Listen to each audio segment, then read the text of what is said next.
गोलू और उसका तोता। एक गांव में गोलू नाम का एक लड़का रहता था। वो बहुत ही शैतान था। गोलू को जानवरों और पक्षियों को सताने में बहुत मजा आता था। एक दिन उसकी माँ ने उससे कहा, अरे गोलू बेटा, इन पशु पक्षियों को इतना मत तंग किया करो, इनमें भी जान होती है। क्या माँ, तुम हमेशा मुझे टोकती रहती हो। ये पशु पक्षी ही तो हैं, मुझे इन्हें पकड़ने में बहुत मजा आता है। ऐसा कहकर गोलू वहाँ से चला जाता है। तभी उसका दोस्त झुमरू वहाँ आता है। अरे गोलू, चलो मेला घूमने नहीं जाना है क्या? हाँ हाँ, चलो चलो, मैं तुम्हारा ही इंतजार कर रहा था। गोलू अपने दोस्त के साथ मेला देखने चला जाता है। मेले में तरह तरह की चीजें देखकर वह हैरान हो जाता है। तभी अचानक उसकी नजर पक्षियों की दुकान पर पड़ती है। वहाँ एक आदमी एक बोलने वाले तोते को बेच रहा था। आइए आइए, बोलने वाला तोता ले जाइए। अंकल अंकल, क्या ये तोता सच में बोलता है? हाँ बेटा, अरे मिट्ठू, बच्चे को राम राम कहो। राम राम राम राम, सलाम सलाम। गोलू तोते को लेकर अपने घर आ जाता है और उसे पिंजरे में डालकर दरवाजे के पास टांग देता है। गोलू रोज सुबह स्कूल जाते हुए तोते से बात करने जाता है। मिट्ठू, राम राम बोलो। राम राम। गोलू स्कूल चला, गोलू स्कूल चला। और स्कूल से वापस आने पर भी गोलू सबसे पहले तोते के पास ही जाता है। गोलू तो खुश था, लेकिन तोता आसमान में उड़ते हुए पक्षियों को देखकर बहुत उदास रहता था। ये पक्षी कितने खुशकिस्मत हैं, जो आजाद हवा में उड़ रहे हैं। ये सोच सोचकर मिट्ठू तोता उदास रहने लगा और उसने खाना पीना भी धीरे धीरे छोड़ दिया। अब वह गोलू की बात पर जवाब भी नहीं दे रहा था। यह देखकर गोलू ने अपनी माँ से कहा, माँ, देखो ना, मिट्ठू को क्या हुआ है। ना ये कुछ खाता है और ना ही मुझसे बात करता है।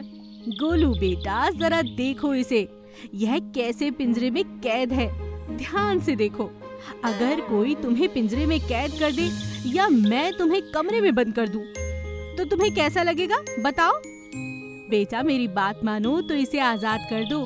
अगर ये तुमसे प्यार करता होगा तो तुम्हारे पास वापस जरूर आएगा। अब गोलू को समझ आ चुका था। उसने मिट्ठू का पिंजरा खोल दिया। पिंजरा खुलते ही तोता खुशी खुशी हवा में उड़ने लगा और थोड़ी देर बाद आकर गोलू के आ बैठा और कहने लगा, गोलू अच्छा है, गोलू अच्छा है, गोलू अच्छा है। गोलू मेरा दोस्त है, मैं गोलू का दोस्त हूँ। और अब गोलू और तोता अच्छे दोस्त बन चुके थे और गोलू ने पशु पक्षियों को सताना भी अब बंद कर दिया था और उनसे प्यार करना शुरू कर दिया था। लालची दोस्त। एक बहुत घने जंगल में कोकी नाम की लोमड़ी और पिंचू नाम का खरगोश रहता था। वे दोनों पक्के दोस्त थे और मिलकर खाना चोरी किया करते थे।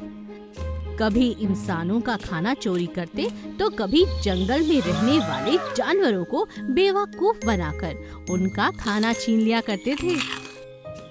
एक दिन कोकी ने एक औरत की एक टोकरी में खूब सारी मिठाइयाँ देखी। अरे ये देखो पिंचू, इतनी सारी मिठाई, आज तो मजा आ जाएगा। मेरे मुंह में तो अभी से पानी आ रहा है। अरे ये देखो, सच में, आहा, चलो चलो इन मिठाइयों की चोरी करते हैं। कोकी और पिंचू ने एक प्लान बनाया और चोरी करने चले गए। पिंचू उस औरत के सामने लेट गया और मरने का नाटक करने लगा। ओहो, बेचारा खरगोश। अरे नहीं नहीं, लगता है ये बेहोश हो गया है। जब औरत खरगोश को देख रही थी और उसके पास गई, तभी कोकी ने उसके हाथों से मिठाइयों की टोकरी छीन ली और पिंचू भी औरत पर पंजा मारकर भागने लगा। कोकी को बहुत भूख लगी थी और उन मिठाइयों की टोकरी को पकड़ उसकी भूख और बढ़ रही थी। कोकी लोमड़ी यूं तो बहुत अच्छी थी, मगर उसे मीठा खाने का बहुत शौक था। हमेशा लोमड़ी को यही डर लगा रहता कि वो अपने मीठे के लालच के कारण कहीं अपने दोस्त को धोखा ना दे दे। और इतने दिनों बाद जब मिठाई इतनी सारी देखी तो वो खुद को रोक नहीं पाई और झटपट सारी मिठाई खा गई। मगर वह अंदर ही अंदर जानती थी कि उसने बहुत गलत किया है।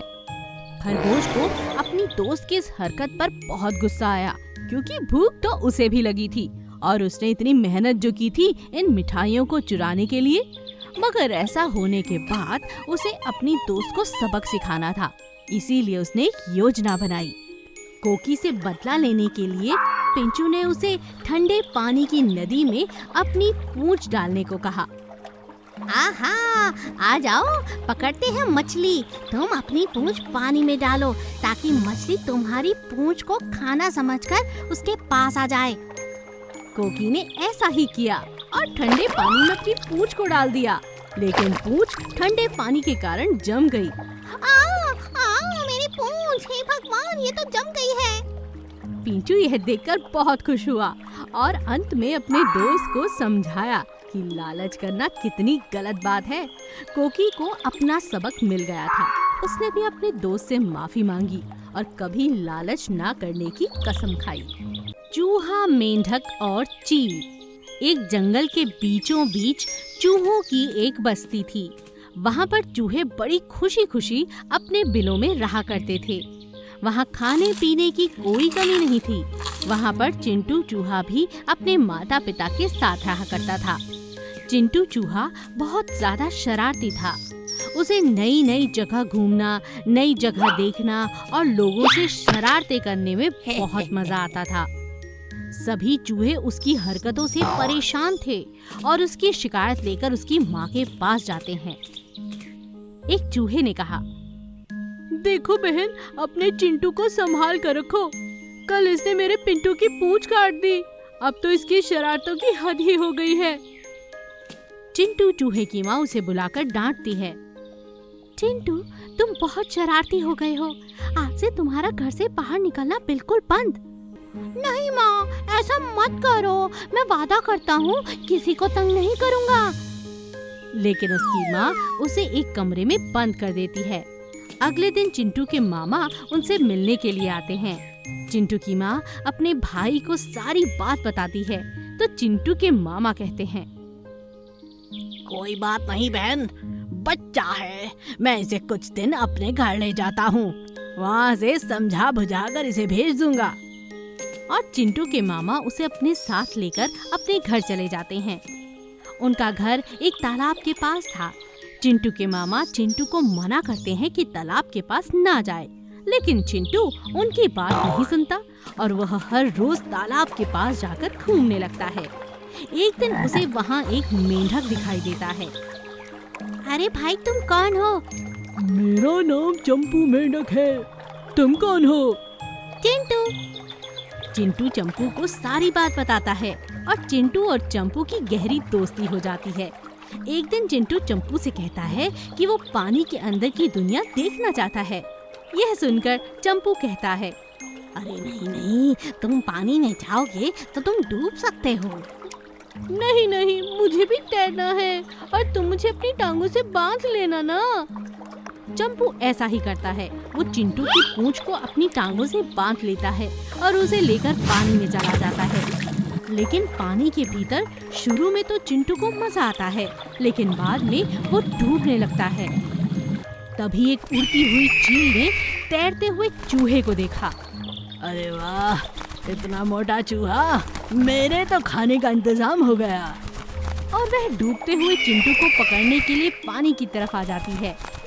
उसे देखकर चंपू मेंढक ने पानी में डुबकी लगा ली, लेकिन वो तो भूल ही गया कि उसका पैर भी चिंटू की पूंछ से बंधा था।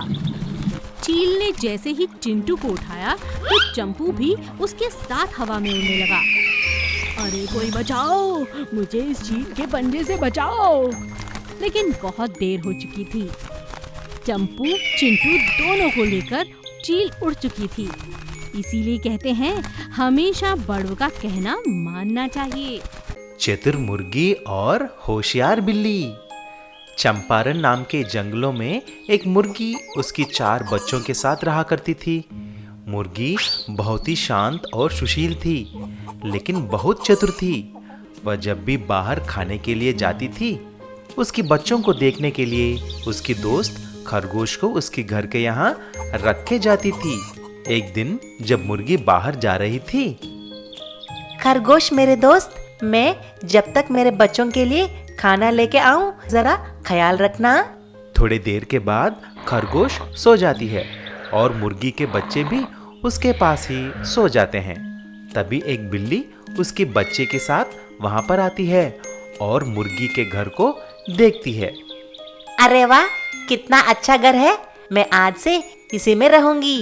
देखूंगा यहाँ पर कौन आता है। तभी खरगोश ने नींद से उठकर देखा।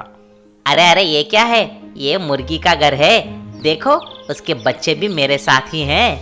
वो अभी तक आती ही होगी। बाहर निकलो यहाँ से। इस घर में कोई नहीं था और मैंने ये फैसला कर दिया है कि मैं इसी में रहूंगा। तभी मुर्गी वहां पर आया और सब कुछ देख के ऐसी बोली। देखो बिल्ली, ये मेरी घर है। अगर तुमने बाहर नहीं गया तो मुझे इस पेड़ के नीचे ही रहना होगा। तुम्हें जहाँ रहना है रह सकते हो, चले जाओ यहाँ से। ऐसा बिल्ली मना करने से मुर्गी और उसके 4 बच्चे बाहर पेड़ के नीचे रहते हैं।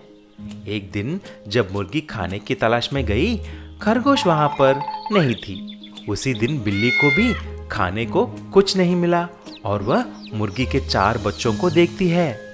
ये मुर्गियाँ तो बहुत स्वादिष्ट होते हैं। आज मैं इसी को खाऊंगा। बहुत भूख लग रहा है। ऐसा बिल्ली और उसके बच्चे ने मुर्गी को घर के अंदर ले जाकर खाते हैं। जब मुर्गी आकर देखा तो उसकी एक बच्चा गायब था। तभी उसने जाकर खरगोश और बकरी को भी पूछती है। मेरे दोस्तों, आपने मेरी बच्चे को देखा क्या? पता नहीं वह कहाँ चली गई। मुर्गी, मुझे तो वह बिल्ली पर ही शक है। एक बार जाकर उसके घर में देखेंगे। वहां जाकर देखा तो वहां पर कुछ मुर्गी के हड्डियां देखते हैं। तभी मुर्गी बहुत रोती है और बिल्ली को सबक सिखाने के लिए सोचती है।